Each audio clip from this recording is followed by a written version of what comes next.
Assalamualaikum warahmatullahi wabarakatuh. Bismillahirrahmanirrahim. Alhamdulillahirabbil alamin. Assalatu wassalamu ala asrofil anbiya'i wal mursalin wa ala alihi washabihi ajma'in, amma ba'd. Yang terhormat Bapak Pranoto SPD selaku Kepala Sekolah SMP Negeri 2 Wirid, yang saya hormati Bapak Ibu Guru serta karyawan dan staf tata usaha SMP Negeri 2 Wirid. Pertama-tama marilah kita panjatkan puji syukur kita kehadirat Allah Subhanahu wa Ta'ala yang telah memberikan kesehatan kepada kita sehingga kita dapat berkumpul di sini.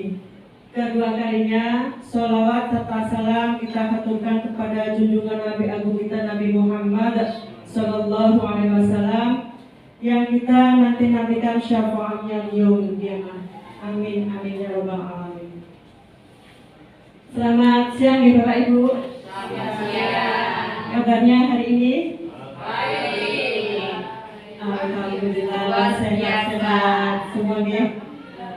Ya, di sini saya akan memaparkan paradigma budaya positif. Yaitu saya sebagai calon guru penggerak angkatan 9 Kabupaten Kebumen. Next. Konsep inti budaya positif. Nah, di dalam budaya positif ini, di sini ada disiplin positif, teori kontrol, teori motivasi, hukuman dan penghargaan, kebutuhan dasar manusia, posisi kontrol guru, keyakinan kelas, dan segitiga restitusi. Sebetulnya Bapak Ibu kita dalam keseharian sudah melaksanakan kesemuanya. Mungkin hanya istilah atau penekanannya yang berbeda-beda aja. Next. Ya, disiplin positif. Disiplin berasal dari bahasa Latin disiplin yang artinya belajar. Disiplin diri membuat orang menggali potensinya menuju sebuah tujuan apa yang dia hargai. Namun dalam budaya kita, makna kata disiplin telah berubah menjadi sesuatu yang dilakukan seseorang pada orang lain untuk mendapatkan kepatuhan. Kecenderungan umum adalah hubungan kata disiplin dengan ketidaknyamanan, bukan dengan apa yang kita hargai atau pencapaian suatu tujuan.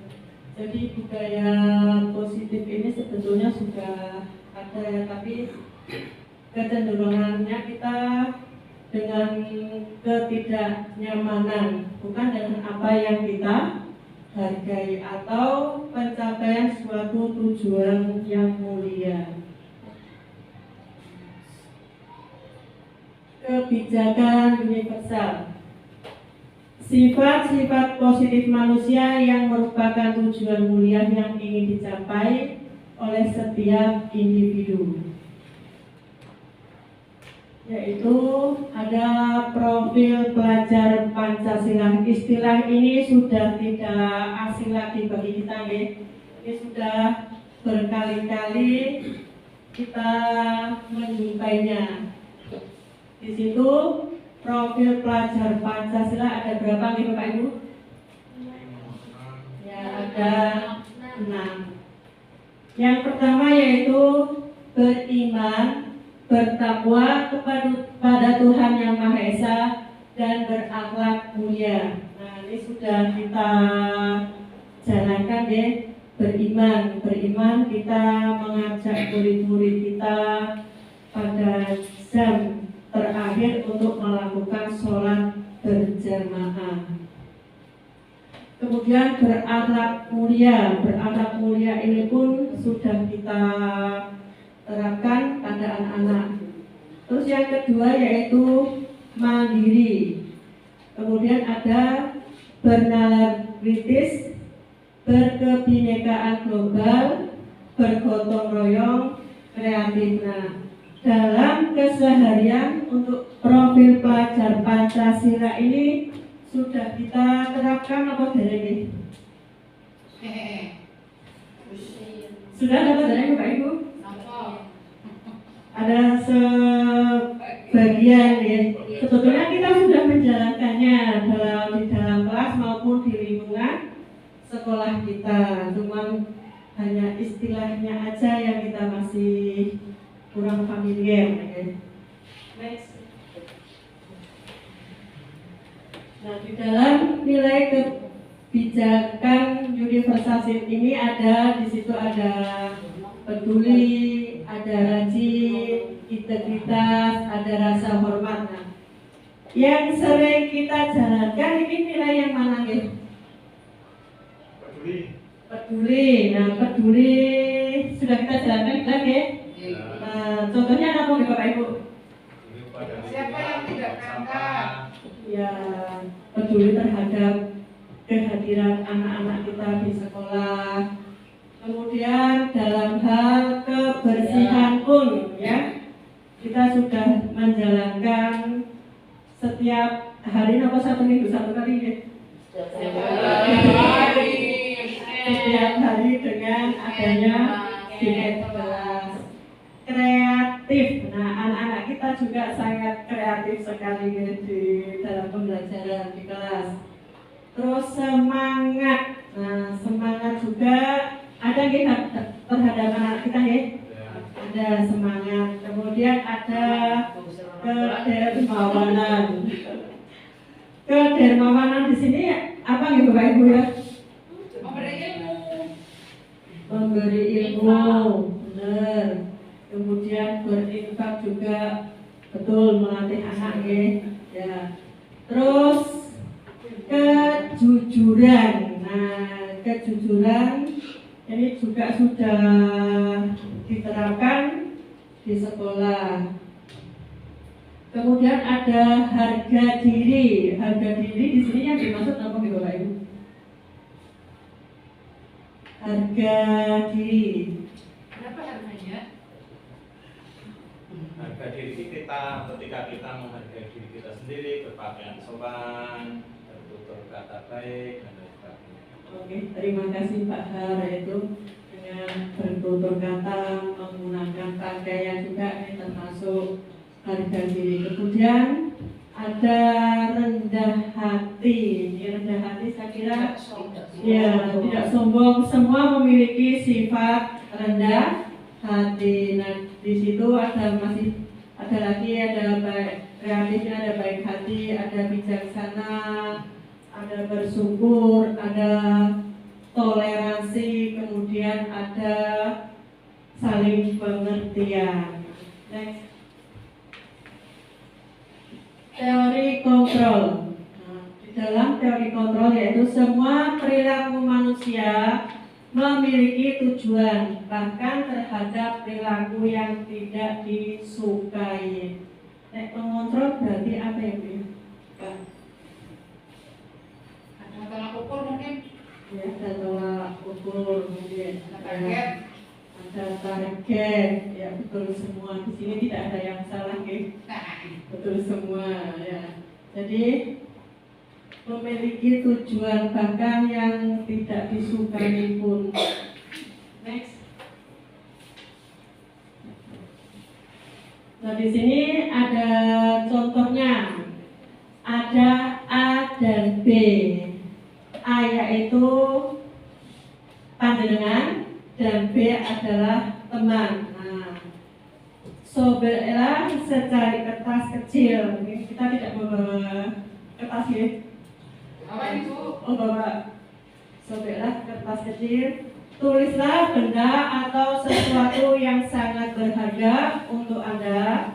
Letakkan di salah satu tangan Anda dan genggam benda atau sesuatu tersebut dengan segala daya. Jadi kita menggenggamnya dengan sangat kuat. Buatlah sebuah kepalan. Teman Anda B akan mencoba dengan sekuat tenaga dengan berbagai cara untuk meminta Anda memberikan benda tersebut. Si B bisa membujuk, mengancam, menghardik, merayu, serta menyuap apa saja akan dapat membuka kepalan tangan Anda. Nah, ini berarti kita punya sesuatu yang sangat berharga sekali sehingga orang lain pun tidak boleh mengetahuinya apa yang ada di dalam genggaman kita. Walaupun kita mendapat ancaman atau hardikan atau suapan, kita berusaha untuk mempertahankan. Ini berarti menggambarkan tentang apa nih? Mengontrol diri. Kemudian apa lagi? Mungkin ada yang tahu? Nah, jadi kita berusaha mempertahankan apa yang kita yakini, yang tidak boleh diminta oleh orang lain. Next. Siang-siang sudah ngantuk ya Bapak Ibu. Masuk ruangan nanti. Perubahan paradigma respon terhadap teori kontrol. Nah, di sini ada stimulus, respon, ada teori kontrol. Dari sini ada perbedaan ya. Yang pertama yaitu realitas atau kebutuhan kita sama di dalam stimulus respon. Tapi di dalam teori kontrol itu bahwa kebutuhan kita itu berbeda, tidak sama. Jadi kita dalam memperlakukan murid-murid kita itu tidak harus sama karena setiap anak mempunyai potensi yang berbeda-beda. Di stimulus respon ada semua orang melihat hal yang sama. Sedangkan di teori kontrol setiap orang memiliki gambaran yang berbeda. Nah, jadi dari sini kita sebagai pendidik dalam memperlakukan murid-murid kita sudah bisa kita pahami bahwa setiap anak itu memiliki potensi yang berbeda. Nah, kita sebagai pendidik dalam melayani anak itu harus berbeda-beda sesuai dengan kebutuhan yang mereka butuhkan. Kemudian perilaku buruk dilihat sebagai suatu kesalahan. Nah, kita biasanya melihat anak-anak itu berperilaku buruk, kita anggap sebagai kesalahan apa bukan ya? Kadang-kadang ya. Ya, kadang-kadang iya, saya juga pun dulu begitu ya, jadi anak yang membuat kesalahan saya pandang sebagai anak tersebut salah. Nah, di teori kontrol ini semua perilaku memiliki tujuan. Nah, anak itu melakukan perilaku buruk mungkin ada tujuannya, atau entah itu ingin diperhatikan oleh gurunya atau oleh orang lain. Terus orang lain bisa mengontrol saya. Sedangkan di teori kontrol hanya Anda yang bisa mengontrol diri Anda, dan kita bisa mengontrol diri kita sendiri. Kemudian ada saya bisa mengontrol orang lain, Anda tidak bisa mengontrol orang lain. Di stimulus respon ini kita bisa mengontrol orang lain, tapi di teori kontrol ini kita tidak bisa mengontrol orang lain.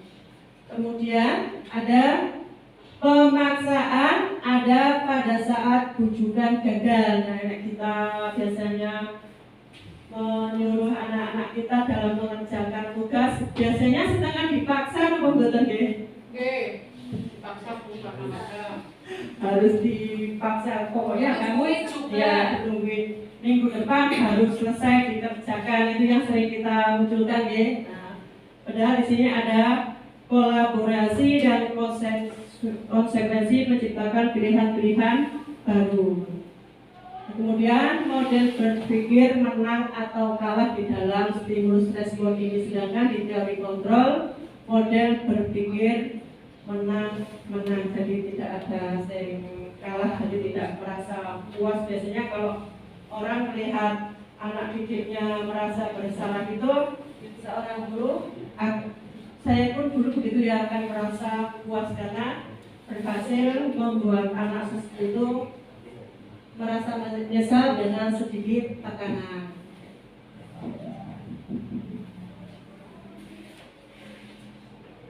Di miskonsepsi makna kontrol, di situ ada ilusi guru mengontrol murid. Ilusi bahwa semua penguatan positif efektif akan bermanfaat. Ilusi kritik dan membuat orang merasa bersalah akan menguatkan karakter. Ilusi bahwa orang dewasa memiliki hak untuk memaksa. Nah, di sini ilusi guru mengontrol murid. Nah, pada dasarnya kita tidak dapat memaksa murid untuk berbuat sesuatu jikalau murid tersebut memilih untuk tidak melakukannya, walaupun tampaknya guru sedang mengontrol perilaku murid. Hal demikian terjadi karena murid sedang mengizinkan dirinya dikontrol. Saat itu, bentuk kontrol guru menjadi kebutuhan dasar yang dipilih murid tersebut.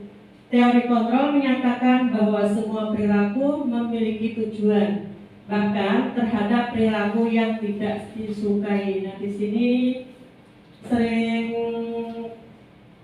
pernah dilakukan anggota ini. Pernah ya? Ya. Misalkan kita mengajak ngobrol murid, nah tanpa sengaja kita melakukan atau sedang melakukan kontrol terhadap murid, karena murid itu mengizinkan, melayani apa yang kita bicarakan.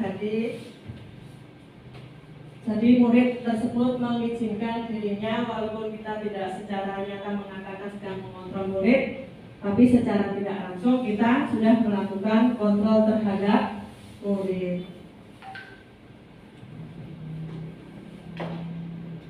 Yang selanjutnya, ilusi bahwa semua penguatan positif akan efektif dan bermanfaat. Nah, ini yang sering kadang-kadang pernah kita lakukan ya. Penguatan positif atau bujukan adalah bentuk-bentuk kontrol. Segala usaha yang mempengaruhi murid agar mengulangi sesuatu perilaku tertentu adalah suatu usaha untuk mengontrol murid tersebut. Dalam jangka waktu tertentu, kemungkinan murid tersebut akan menyadarinya dan untuk mencoba menolak bujukan kita. Atau bisa jadi murid tersebut menjadi tergantung pada pendapat sang guru untuk berusaha. Ini maksudnya gimana nih Bu? Bujukan. Nah, kita kan kadang kalau memberikan sesuatu tugas agar anak tersebut melaksanakannya, kita sering istilahnya rayuan kita dikeluarkan ya, supaya anak-anak tersebut, anak murid kita mau melakukannya. Dan kemungkinan murid tersebut akan menyadarinya dan untuk mencoba menolak bujukan kita. Karena anak kita berbeda-beda, ada yang mau melakukannya dan bahkan ada yang sengaja memberontak ya. Nah, next. Selanjutnya, ilusi bahwa kritik dan membuat orang merasa bersalah dapat menguatkan karakter. Menggunakan kritik dan rasa bersalah untuk mengontrol murid menuju pada identitas gagal. Mereka belajar untuk merasa buruk tentang diri mereka. Mereka mengembangkan dialog diri yang negatif.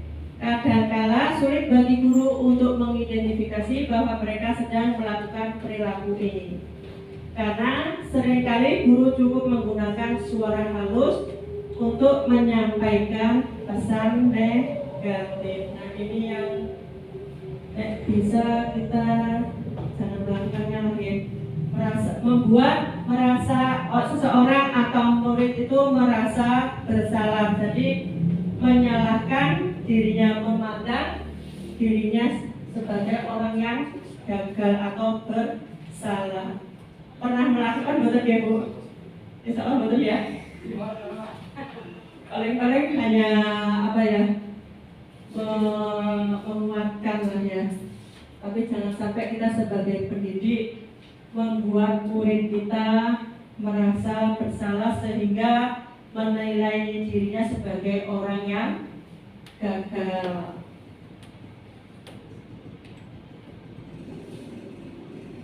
Selanjutnya, ilusi bahwa orang dewasa memiliki hak untuk memaksa. Nah, ini yang sering terjadi.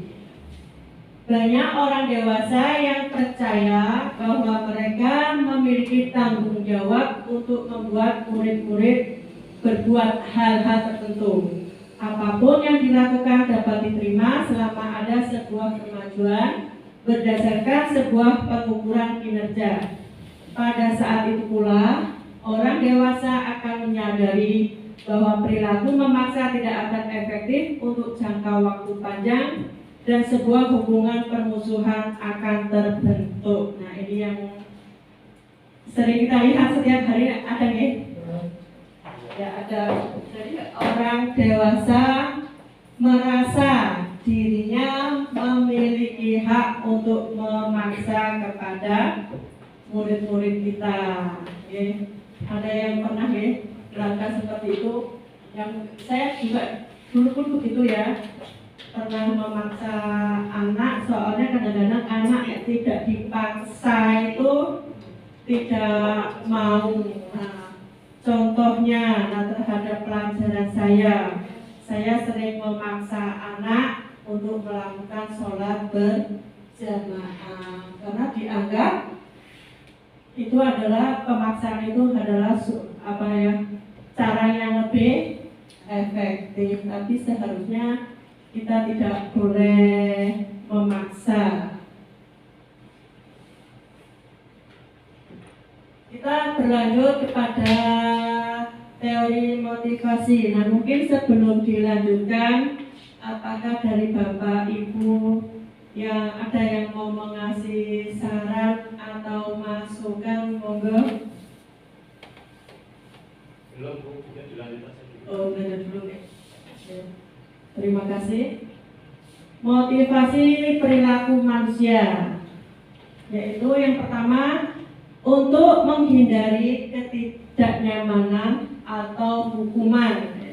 Ini juga yang paling banyak. Untuk mendapatkan imbalan atau penghargaan dari orang lain. Ini pun sama ya. Banyak seseorang atau ada seseorang yang melakukan sesuatu itu karena ingin dipuji atau dihargai. Kemudian untuk menjadi orang yang mereka inginkan dan menghargai diri sendiri dengan nilai-nilai yang mereka percaya. Di sini jadi teori motivasi ini ada 3 ya. Yang pertama tadi menghindari ketidaknyamanan atau hukuman. Kemudian untuk mendapatkan imbalan atau penghargaan dari orang lain. Dan yang ketiga yaitu mereka menginginkan menghargai diri sendiri dengan nilai-nilai yang mereka percaya. Next.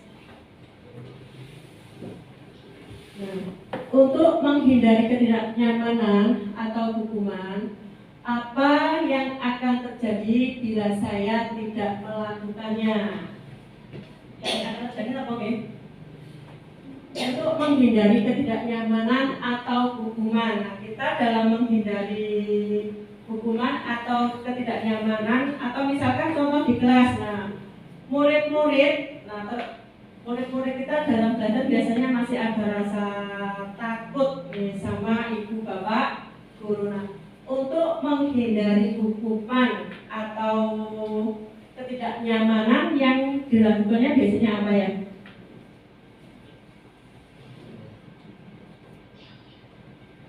Apa yang akan terjadi bila saya tidak melakukannya? Contohnya murid di sekolah kita, bila ada tugas ya, supaya terbebas dari hukuman atau ketidaknyamanan, maka mereka akan mengerjakan tugas-tugas tersebut. Nah, bila tidak melakukannya, nah ini yang harus kita rubah. Kadang-kadang ada, ayo silakan berdiri di depan. Nah, begitu ya.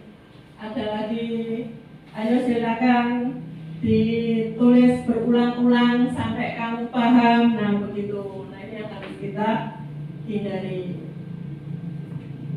Untuk mendapatkan imbalan atau penghargaan dari orang lain. Nah, apa yang akan saya dapatkan jika melakukannya? Tentunya apa yang akan didapatkan ini? Pujian, ya, itu akan kita dapatkan. Atau di kelas, nah, ya, atau di kelas ada murid yang mengerjakan tugas tepat waktu, tentu kita sebagai guru akan memberikan pujian atau penghargaan terhadap murid tersebut. Tapi tidak yang mengerjakan tadi, mungkin ya Mau permen, suruh ngerjain. oh dikasih ke permen suruh mengerjakan. Nah, terus yang ketiga, untuk menjadi orang yang mereka inginkan dan menghargai diri sendiri dengan nilai-nilai yang mereka percaya. Akan menjadi orang seperti apa jika saya melakukannya? Menjadi orang seperti apa nih Bapak Ibu? Yang diharapkan. Ya, betul. Menjadi orang yang diharapkan. Kemudian apa lagi ya? Jadi diri mereka sendiri. Ya, yang pastinya menjadi maksudnya karena dia jadi siswa yang bertanggung jawab. Meyakini diri sendiri. ya tadi dan bukannya menjadi siswa yang bertanggung jawab, menjadi siswa yang meyakini terhadap dirinya sendiri. Selanjutnya pertanyaan reflektif. Nah, yang pertama, sebagai seorang guru, saat Anda hadir mengajar di kelas tepat waktu, motivasi apakah yang melandasi tindakan Anda? Disiplin. Ya, jadi disiplin ya. Nah, kita sebagai guru hadir tepat waktu, yang melandasi tindakan kita yaitu disiplin. Sudah benar. Mungkin ada lagi pendapat yang lain? Ingin memberi contoh terhadap siswa-siswa kita. Selanjutnya, apakah Anda datang tepat waktu karena tidak ingin ditegur oleh atasan Anda dan kemudian mendapat surat peringatan, atau Anda ingin mendapatkan pujian dari atasan Anda atau mendapatkan penghargaan sebagai karyawan atau guru berprestasi? Iya, itu betul. Betul ya? Betul. Betul sekali. Memang harusnya ada seperti itu buat memotivasi. Oh iya, jadi harus ada. Iya, kan ada punishment dewas. Oh, begitu ya, ada punishment tadi ya, betul Bu Evi. Jadi kita mulai belajar apa ya istilahnya, ikhlas. Nah, jadi kita berangkat tidak bisa, tidak bisa berangkat pagi-pagi tanpa mengharapkan imbalan atau pujian dari orang lain. Walaupun mendapat penghargaan atau pujian itu manusiawi. Nah, Kita manusia Bu ini. ya kita manusia betul. Nah, kita manusia. Tapi sebagai manusia kita harus memanusiakan diri sendiri ya. Paling tidak yaitu dengan Berarti ikhlas beramal ya Bu Pak? ya betul ikhlas beramal. Bukan slogan benar. Ikhlas dalam hal semuanya. Terus Tunjukkan bahwa kita pendidik. ya betul, tunjukkan bahwa kita adalah pendidik. Nah, kalau kita sering telat, bagaimana dengan murid-murid kita ini? Ya, kami tidak ditanya, ibu aja telat. Kita tidak bisa menghalangi Bapak Ibu. Itu bisa jadi contoh. Iya, kita sebagai contoh. Nah, terus lagi, atau Anda ini menjadi orang yang menghargai waktu, menghargai diri Anda sendiri sebagai teladan bagi murid-murid Anda, karena Anda percaya tindakan Anda sebagai seorang guru akan dicontoh oleh murid-murid kita. Kita tadi belajar menghargai waktu dan menghargai diri kita sendiri. Dengan kita tidak telat datang ke sekolah, paling tidak kita tidak usah mengharap yang lain, tapi belajar menghargai diri sendiri. Walaupun kadang-kadang ada kepentingan ya kita telat-telat sedikit, nah, tapi berusaha. Manakah motivasi yang paling kuat mendasari tindakan Anda, atau bahkan kombinasi dari kedua motivasi, atau bahkan ketiga-tiganya menurut panjenengan? Yang paling mendasari itu yang mana, Gen? Yang pertama, yang kedua, atau yang ketiga? Yang pertama tadi karena ya ingin, ya karena tidak ingin ditegur oleh atasan. Yang pertama. Yang kedua karena ingin mendapatkan pujian atau penghargaan. Yang ketiga karena menghargai waktu dan menghargai diri sendiri. Kira-kira yang paling tepat yang mana ya? Ya betul. Yang ketiga yaitu menghargai waktu dan menghargai diri sendiri sebagai teladan bagi murid-murid. Saya boleh berpendapat Bu Oh, Fatma? ini mau Bu. Kalau dari saya sendiri sih memang yang paling benar kan yang menghargai nilai-nilai untuk diri sendiri. Yeah. Tapi kalau saya sendiri masih ada yang ini menghindari ketidaknyamanan dan dukungan, karena kalau ini yang ketidaknyamanan, contohnya kalau selalu telat kan nanti akan gitu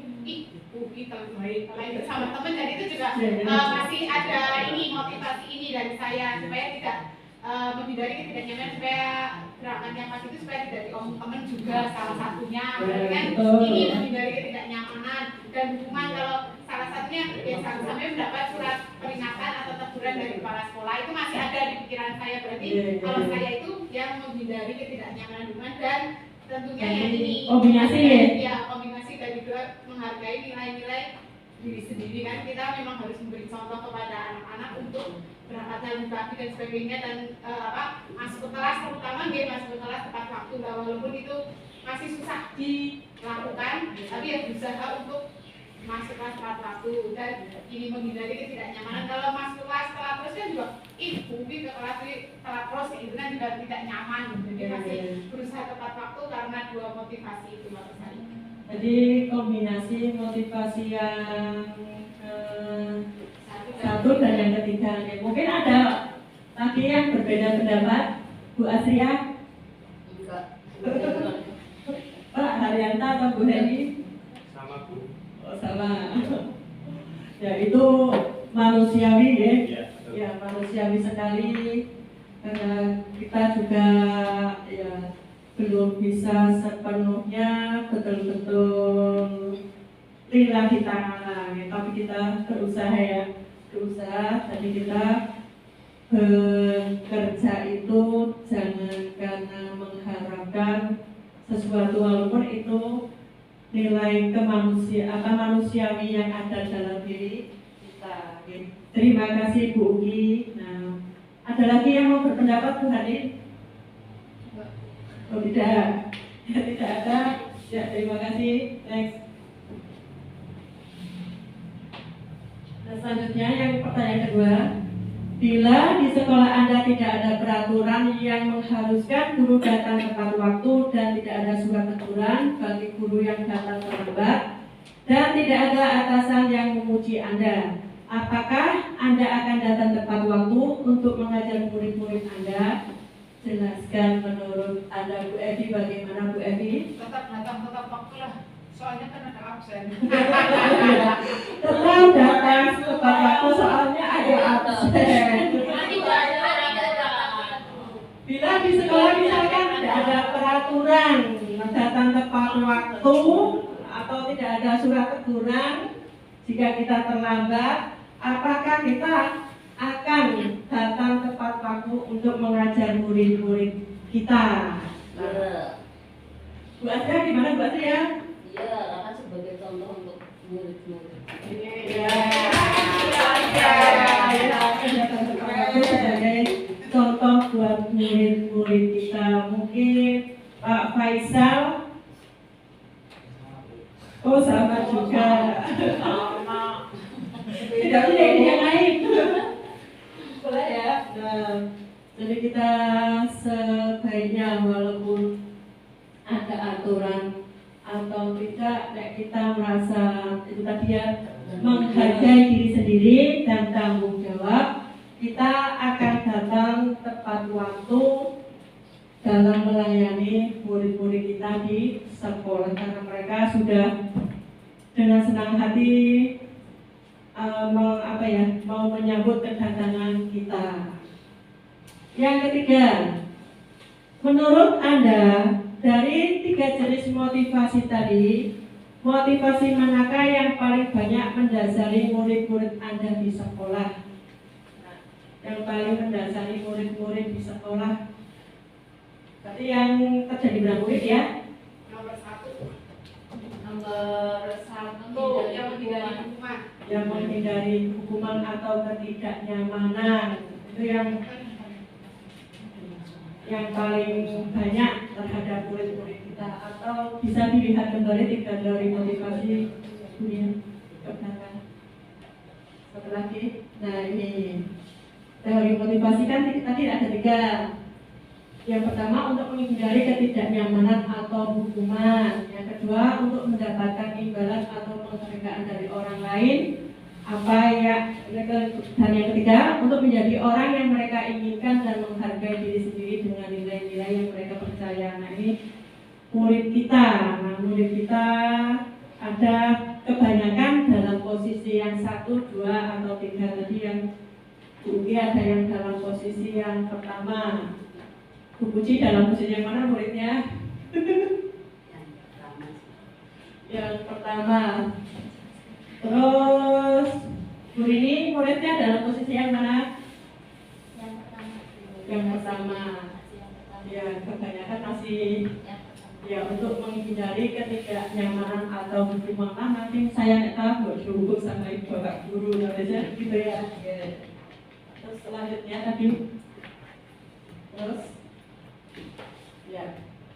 Yang keempat, strategi apa yang selama ini Anda terapkan untuk menanamkan disiplin positif pada murid-murid Anda? Nah, strategi yang mana nih? Strategi kita menjadi pendidik, contoh bagi murid kita dilakukan itu. Ya, sebagai Model. contoh ya, sebagai model. Terus kemudian apa lagi? Terus hasilnya apakah sudah ada hasilnya yang kita contohkan terhadap Ya, murid-murid? sebagian ada yang mengikuti, yang belum. Ya, karena murid-murid kita adalah murid-murid yang unik, yang beragam. Nah, jadi ada sebagian murid kita yang mengikuti dan juga masih ada yang tidak mengikuti. Ya, terima kasih Pak Har. Yang kelima, nilai-nilai kebaikan apa yang Anda berusaha tanamkan pada murid-murid di sekolah dan sekolah? Nilai-nilai kebaikan? Ya, tanggung jawab, kejujuran, disiplin, kesopanan, tadi ada apa lagi ya? Kedermawanan, ada juga gotong. Itu yang perlu ditanamkan kepada murid-murid kita agar murid-murid kita berkembang sesuai dengan profil pelajar Pancasila. Selanjutnya, sekarang kita masuk teori hukuman. Di sini kasusnya, Iva kurang menguasai pelajaran matematika, sehingga pada saat pelajaran tersebut berlangsung, dia lebih banyak berdiam diri atau menggambar di buku pelajarannya. Pada saat guru matematika, Pak Seno, menanyakan pertanyaan, Iva menjadi gugup dan tak sengaja menjatuhkan tasnya dari kursi, serta tiba-tiba menjadi gagap pada saat berusaha menjawab. Seluruh kelas pun tertawa melihat perilaku Iva bicara tergagap dan terkejut. Pak Seno pada saat itu membiarkan teman-teman Iva mentertawakan Iva yang tergagap dan malu luar biasa, dan malah meminta Iva untuk maju ke depan dan berdiri di depan kelas sambil menunjuk hidungnya karena tidak bisa menjawab pertanyaan Pak Seno. Kelas makin gaduh dan anak-anak pun tertawa melihat Iva di depan kelas menunjukkan ujung hidungnya. Ini teori hukumnya secara langsung menghukum Iva ya, karena tidak atau kurang menguasai pelajaran matematika. Next. Nah, pertanyaannya, apakah Anda setuju dengan tindakan Pak Seno terhadap Iva? Bapak Ibu setuju bukan ya? Tidak. Kenapa tidak setuju? Ya, karena memberi membuat mental anak tersebut yang jadi tidak baik ya. Nah, yang kedua, menurut Anda tindakan Pak Seno terhadap Iva adalah sebuah hukuman atau konsekuensi? Hukuman. Kenapa hukuman? Karena yang dibuat hanya satu arah atau satu pihak. Nah, kita sekali lagi sebagai guru, ya itu mungkin kalau zaman dulu masih berlaku ya, ketika kita masih kecil, masih sekolah dulu. Tapi di zaman sekarang, ya yang seperti itu sudah sebaiknya jangan ditanamkan kembali. Next. Nah, di sini teori hukuman ada 3. Yang pertama hukuman, yang kedua konsekuensi, dan yang ketiga restitusi. Nah, hukuman bersifat tidak terencana dan tiba-tiba, bersifat satu arah dari guru yang memberikan dan murid hanya menerima tanpa melalui kesepakatan, bisa berupa fisik dan psikis. Nah, yang tadi Pak Seno lakukan terhadap Iva itu jadi 2 ya, secara fisik juga suruh maju menunjuk hidungnya. Nah, psikisnya apa psikisnya? Membuat Iva malu. Ini yang harus dihindari. Sedangkan konsekuensi yaitu sudah terencana dan sudah disepakati, sudah dibahas oleh guru dan murid. Pada konsekuensi, murid tetap dibuat tidak nyaman untuk jangka waktu pendek sikap guru senantiasa memonitor murid. Nah, jadi seperti peraturan di sekolah itu masuknya konsekuensi apa hukumannya? Peraturan di sekolah tidak boleh mencoret-coret konsekuensi ya. Karena sudah terencana. Ya, karena sudah terencana, sudah disepakati oleh semua warga sekolah. Sedangkan restitusi yaitu proses kolaboratif yang mengajarkan murid untuk mencari solusi untuk masalah dan membantu murid berpikir tentang orang seperti apa yang mereka inginkan dan harus bagaimana mereka harus memperlakukan orang lain. Ini dikutip oleh dosen ya. Jadi restitusi ini kolaboratif antara murid dan guru. Murid ini diajak untuk mencari solusi terhadap ya permasalahan yang terjadi. Terus,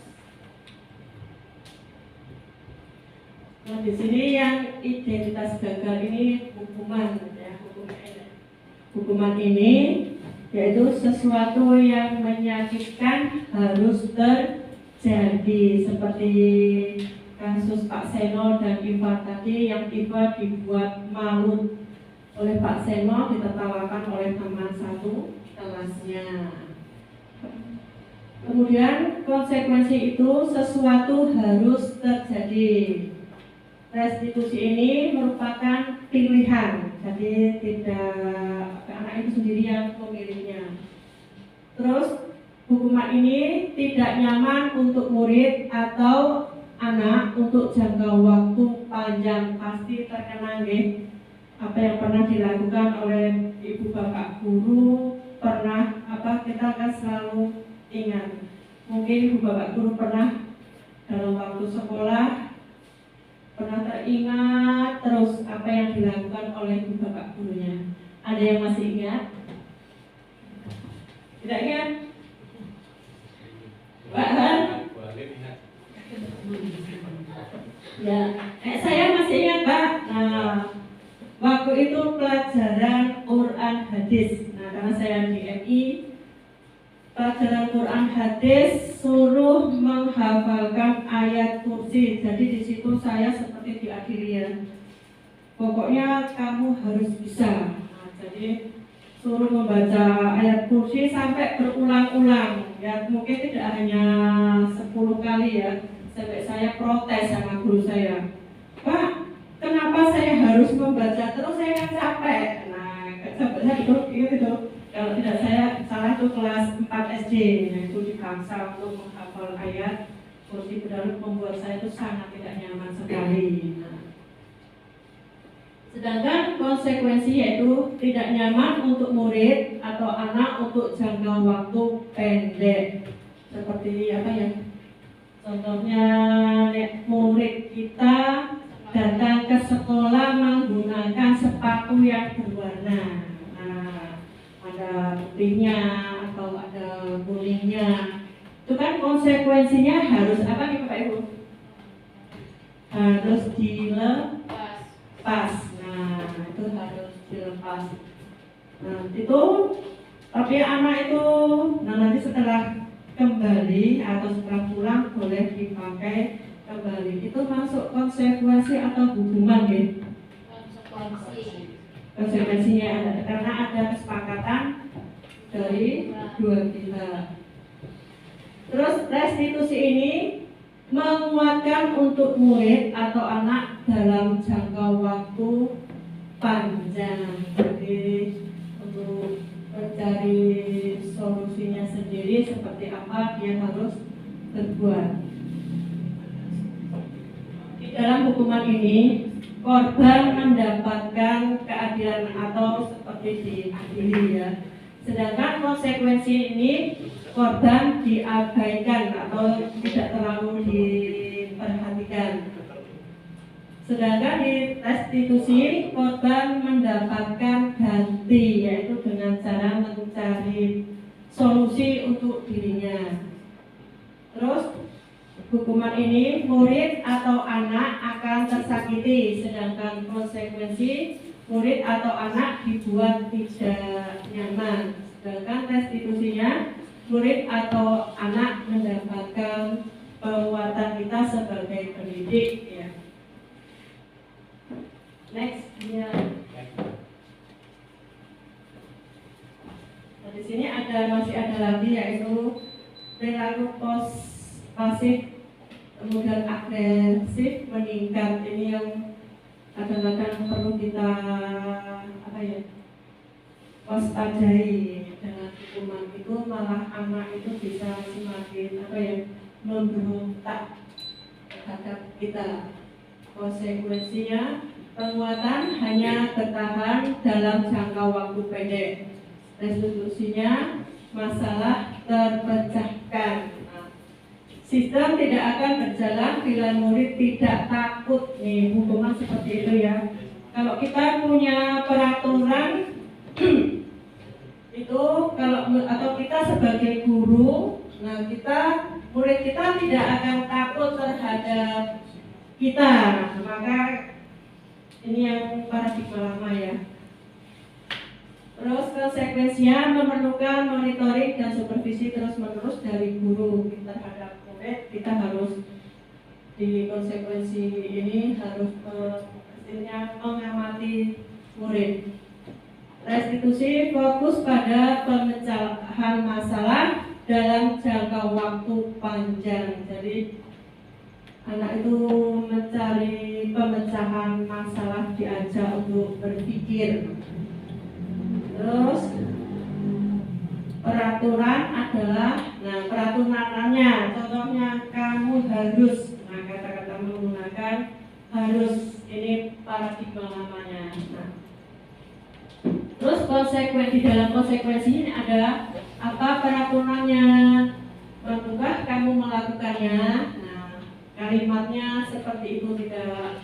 Pokoknya kamu harus selesai mengerjakan tugasnya hari ini dan dikumpulkan. Kita biasanya begitu kan.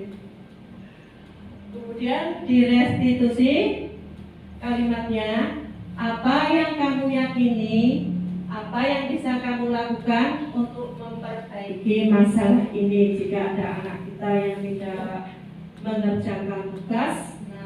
Jadi kita menggunakan kata-kata seperti itu.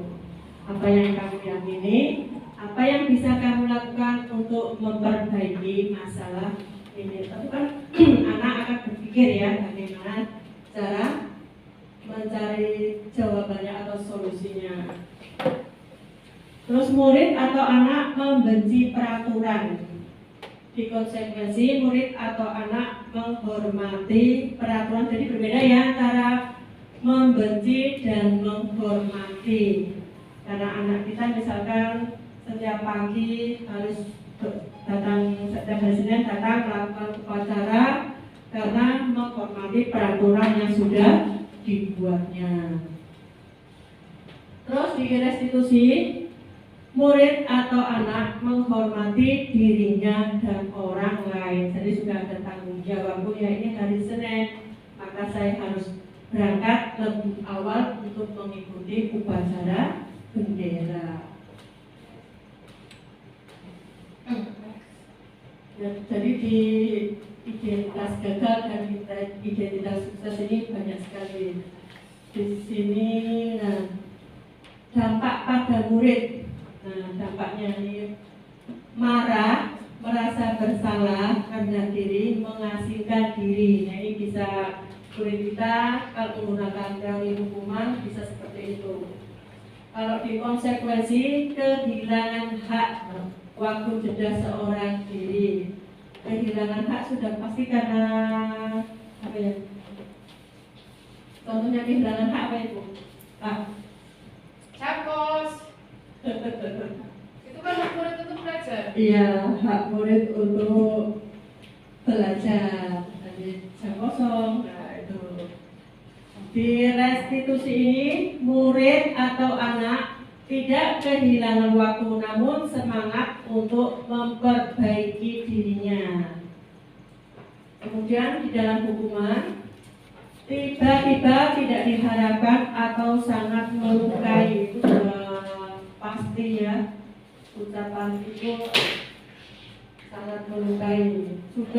Sedangkan di konsekuensi ini sudah diketahui masuk akal karena ada kesepakatan tadi. Sedangkan di restitusi ini berupa undangan untuk mengadakan restitusi. Hukuman hanya dibuat oleh guru atau hanya satu tidak. Sedangkan konsekuensi dibuat oleh guru dan murid atau anak. Jadi ada keterlibatan dari dua arah. Restitusi dibuat oleh murid atau anak, jadi anak sendiri yang menentukannya. Di hukuman menyakitkan, guru menjalani konsekuensi dengan menyalahkan, mengkritik, menyindir, dan merendahkan murid. Ini kalau teori hukuman. Dalam teori konsekuensi, membantu guru menyatakan peraturan, melakukan peringatan, dan menerapkan konsekuensi. Sedangkan restitusi menguatkan, guru menyebutkan keyakinan kelas, membimbing kerangka acuan berpikir restitusi murid atau anak. Ya.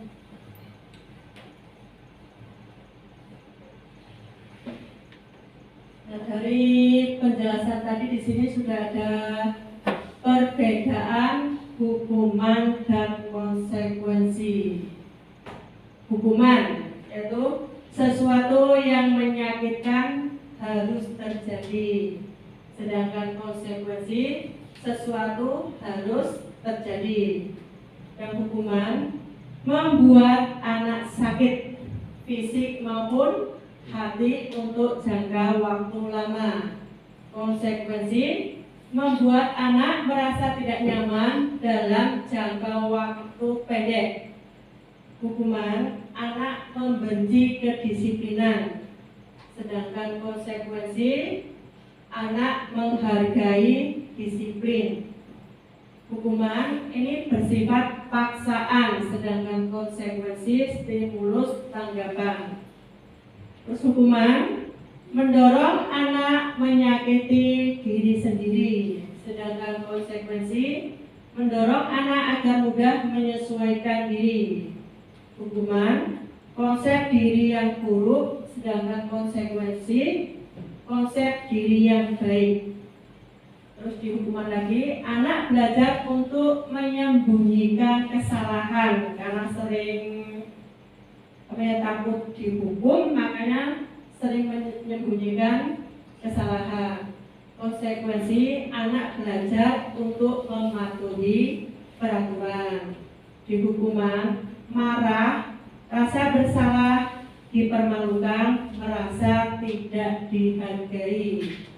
Konsekuensi, kehilangan hak, dibuat tidak nyaman, diasingkan untuk sementara. Jadi sementara kalau di hukuman ini anak itu merasa tidak dihargai, terutama oleh guru tersebut. Nah, di sini hukuman dan konsekuensi. Jadi kita menentukan apakah itu masuk hukuman atau konsekuensi. Yang pertama, mencatat 100 kali di dalam buku kalimatnya, saya tidak akan terlambat lagi.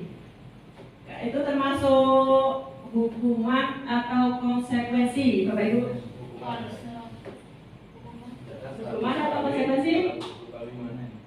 Hukuman ya, saya tidak akan terlambat lagi. Tapi penulisnya sampai 100 kali. Ya, itu kan anak jadi jerah ya. Terus lari mengelilingi lapangan basket 2 kali karena terlambat hadir di sekolah. Ya, hukuman ya. Hukuman. Terus membersihkan coretan yang dibuat di meja tulis. Ya, masuk konsekuensi. Murid diminta untuk push up 15 kali karena tidak menggunakan masker ke sekolah. Hukuman atau konsekuensi, ayo. Konsekuensi ya, tidak pakai masker kan transportatif. Murid diminta untuk push up-nya, berarti itu hukuman secara fisik. Menggantikan kertas tugas teman yang telah dicoret, konsekuensi. Berjemur di lapangan basket pukul 12, pukul 12 siang karena mengobrol dengan teman. Hukuman apa konsekuensi? Hukuman ya. Terus murid diminta bertelentang kaki sepanjang hari karena tidak menggunakan sepatu warna hitam sesuai peraturan sekolah. Konsekuensi apa hukuman? Murid diminta bertelanjang kaki sepanjang hari. Sepanjang hari.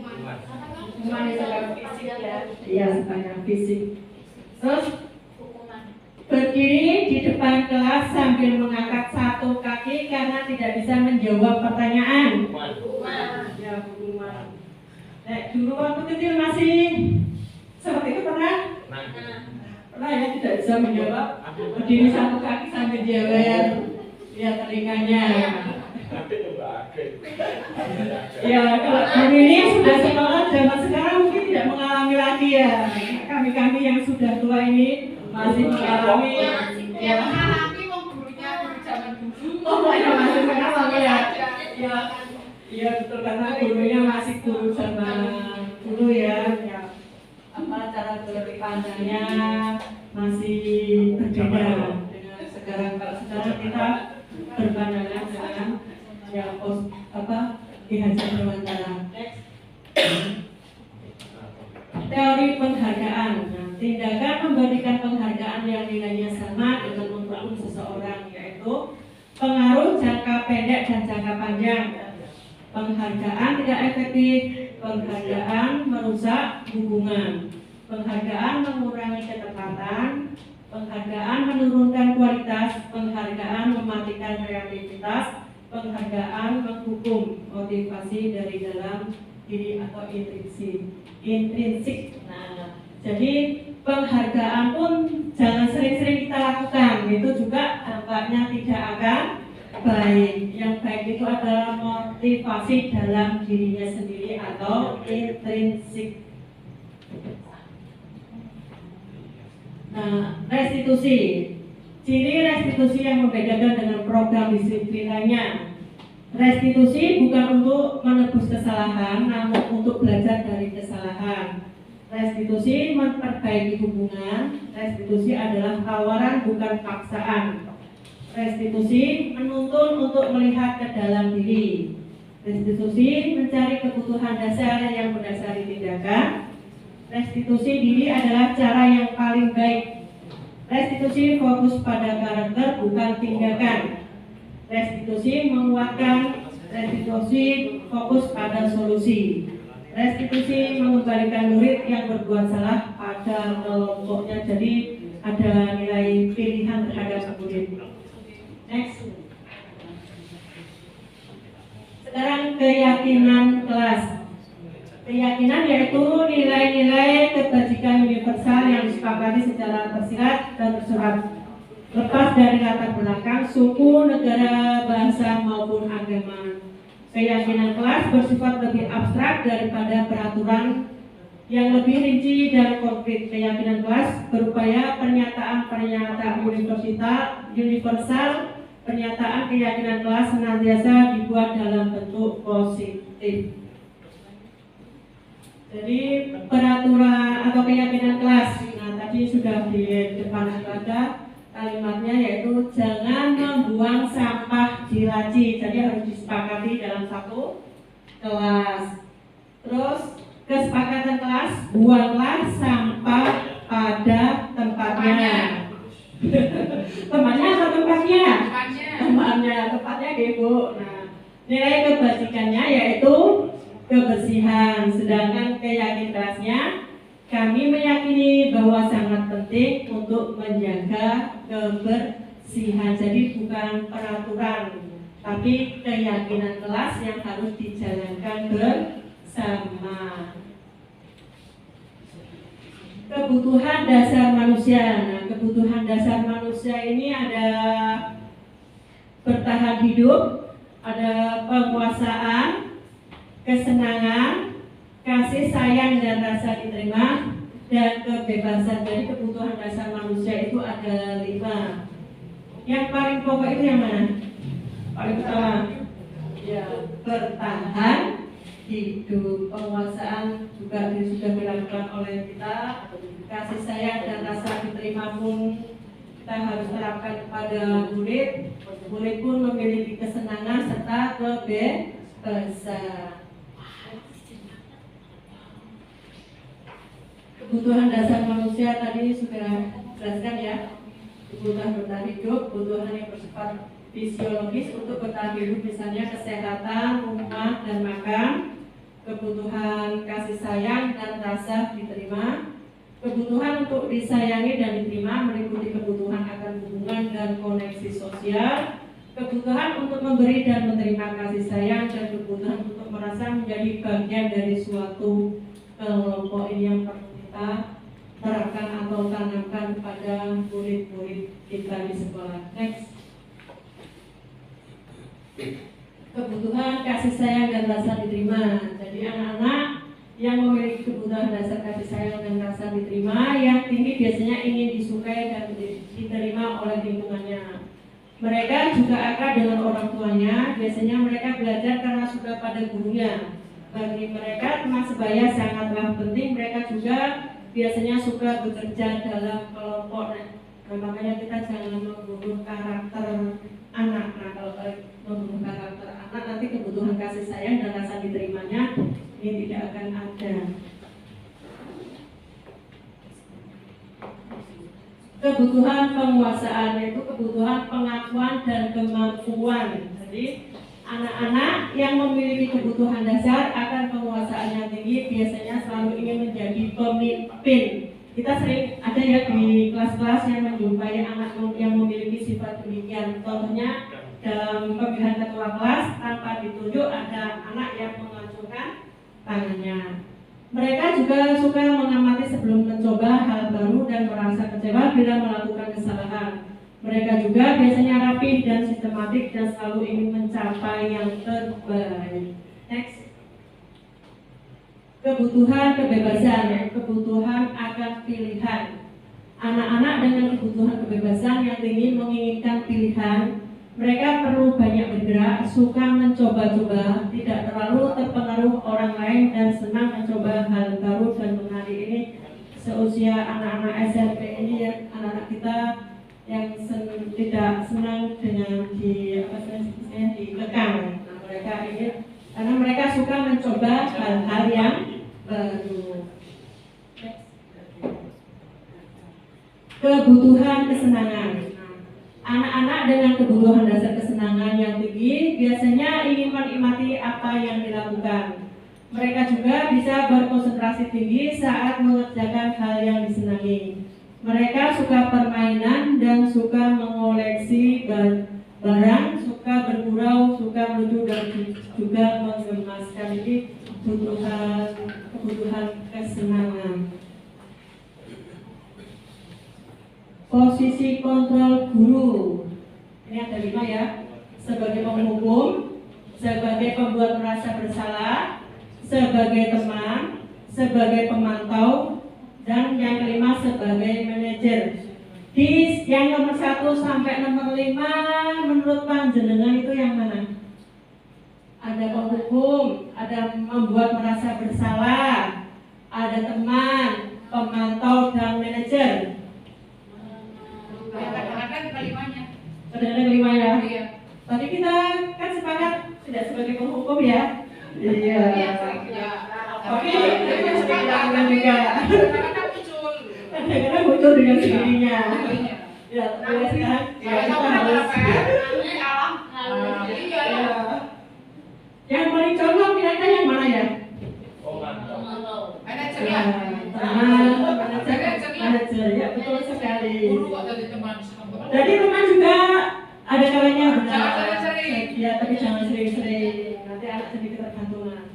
yang paling tepat adalah sebagai manajer.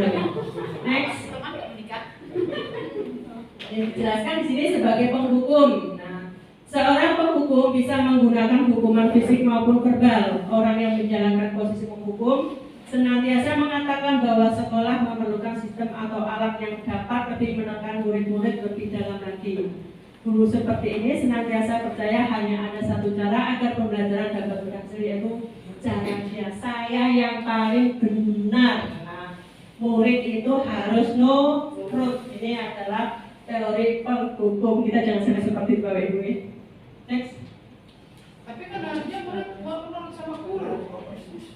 Nah, itu kita nanti kembalinya adalah filosofi pendidikan Ki Hajar Dewantara. Suatu saat mungkin bisa dijelaskan sebagai ya filosofi Ki Hajar Dewantara. Posisi kontrol guru yang kedua yaitu membuat merasa bersalah. Posisi ini biasanya guru akan bersuara lebih lembut. Pembuat rasa bersalah akan menggunakan keheningan yang membuat orang lain merasa tidak nyaman, bersalah atau rendah diri. Di posisi ini, murid akan memiliki penilaian diri yang buruk terhadap diri mereka. Murid merasa tidak berharga dan telah mengecewakan orang-orang yang disayanginya. Jangan sampai kita membuat murid merasa bersalah. Nanti kasihan murid kita ya banyak kehilangan jati dirinya. Next. Yang posisi selanjutnya sebagai teman, yaitu guru pada posisi ini tidak akan menyakiti murid, namun akan tetap berupaya mengontrol murid melalui persuasi. Posisi teman pada guru bisa negatif ataupun positif. Positif di sini berupa hubungan baik yang terjalin antara guru dan murid.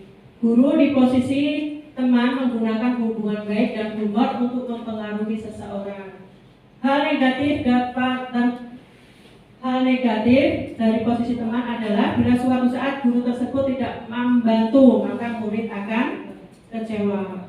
Hal lain yang mungkin timbul adalah murid hanya akan bertindak untuk guru tertentu dan tidak untuk guru lainnya. Murid akan bergantung pada guru tertentu. Sekali-kali kita boleh jadi teman bagi murid, tapi jangan terlalu lama. Nanti murid itu hanya akan nurut kepada kita aja, sama guru yang lain bahkan bisa tidak menghormati dan menghargainya. Posisi selanjutnya yaitu pemantau. Memantau berarti mengawasi. Pada saat kita mengawasi, kita bertanggung jawab atas perilaku orang-orang yang kita awasi. Posisi pemantau berdasarkan pada peraturan-peraturan dan konsekuensi. Dengan menggunakan sanksi atau konsekuensi, kita dapat memisahkan hubungan pribadi kita dengan murid sebagai orang yang menjalankan posisi pemantau. Seorang pemantau sangat mengandalkan penghitungan, catatan, data yang dapat digunakan sebagai bukti atas perilaku seseorang. Posisi ini akan menggunakan stiker, slip catatan, daftar cek. Posisi pemantau sendiri berasal dari teori stimulus respon yang menunjukkan tanggung jawab guru dalam mengontrol murid, hanya memantau aja, tapi tidak langsung berinteraksi dengan siswa. Berarti tugas guru diberikan sekarang ya? Iya. Yang terakhir yaitu sebagai manajer. Posisi di mana guru berbuat sesuatu bersama dengan murid, mempersilahkan murid agar dapat menemukan solusi atas permasalahannya sendiri. Seorang manajer telah memiliki keterampilan di posisi teman maupun pemantau, dan dengan demikian bisa jadi sewaktu-waktu tertentu kembali kepada kedua posisi tersebut bila diperlukan. Namun, bila kita menginginkan murid-murid kita menjadi manusia yang merdeka, mandiri dan bertanggung jawab, maka kita perlu mengacu pada restitusi yang dapat menjadikan murid kita seorang manajer bagi dirinya sendiri. Di manajer, murid diajak untuk menganalisis kebutuhan dirinya maupun kebutuhan orang lain. Di sini penekanan bukan pada kemampuan membuat konsekuensi, namun kolaborasi dengan murid bagaimana memperbaiki kesalahan yang ada.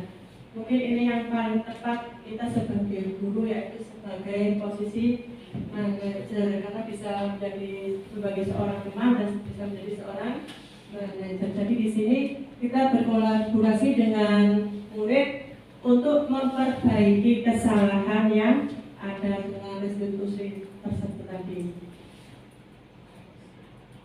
Di sini posisi kontrol guru adalah hukum membuat orang merasa bersalah, teman, memantau, manajer di sini sudah dijelaskan.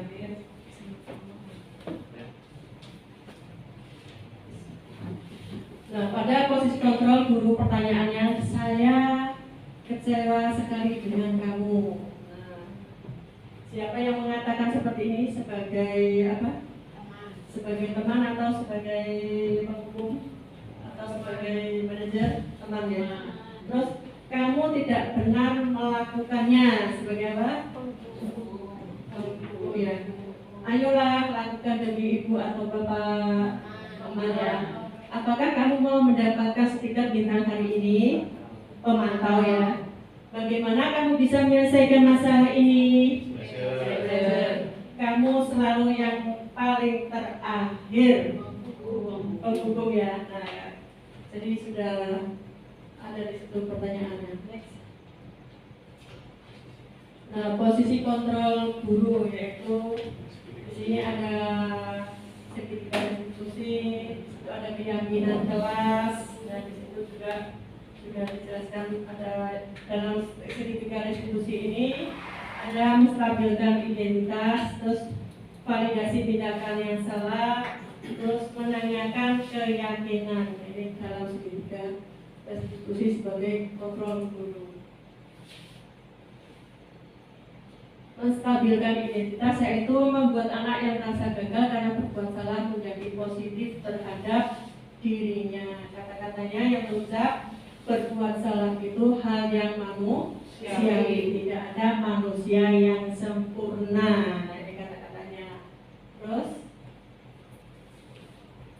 validasi tindakan yang salah yaitu membantu siswa mengenali basic atau kebutuhan yang ingin dipenuhinya ketika melakukan kesalahan. Terus kata-katanya yang paling tepat yaitu apa yang penting bagi kamu. Terus kamu boleh tetap berusaha menjaga sikap itu, tapi tambahkan sikap lain yang baru. Atau maukah kamu belajar cara lain untuk mendapatkan yang kamu butuhkan tanpa harus memukul. Nah, ini kata-kata yang ada dalam validasi tindakan yang salah. Next. Menanyakan keyakinan. Anak melihat kesalahannya dihubungkan dengan norma sosial dan nilai-nilai yang mendasari manusia berinteraksi dengan orang lain. Pertanyaannya, apa nilai yang kita percaya di kelas atau di sekolah kita? Atau nilai-nilai ini apa yang telah kita sepakati? Nah, kamu ingin jadi anak seperti apa? Dan pertanyaannya seperti itu. Yang terakhir yaitu terima kasih. Ya, itulah Bapak Ibu yang dapat saya paparkan tentang paradigma budaya positif. Mungkin dari Bapak Ibu ada yang memberi masukan atau saran, monggo dipersilakan. Oke, Pak Har dan yang lainnya. Kalau saya sarannya cuma hanya sedikit aja. Mungkin ada koreksi tentang tata tulisnya, tadi ada yang banyak yang Typo. Ya, terima kasih Pak Har. Ya, tulisannya itu masih banyak yang ada yang gandeng, ada yang tambah hurufnya. Ya, terima kasih. Mungkin setelah ini akan saya perbaiki lagi itu supaya tidak ada tulisan yang gandeng ataupun yang ketambahan hurufnya. Ada lagi dari Bapak Ibu? Padahal aku ingin digandeng. Oh, bukan ingin digandeng. Tapi pasti kita suka ngomong Kayak gandeng. sama yang gandeng Grammy. mau neteran atau neteran. Ya, gandeng terapaca gandeng. Gak ada sama beda. Ada lagi bukan Bapak Ibu? Ya, oke. Ya, terima kasih Bapak Ibu yang sudah meluangkan menemani saya dalam memaparkan paradigma budaya positif yang ada yang harusnya ada di sekolah atau atau di kelasnya. Dari saya cukup sekian, hanya tutup katanya saya mohon maaf. Billahi taufiq wal hidayah. Wassalamualaikum warahmatullahi wabarakatuh. Ya, terima kasih semuanya.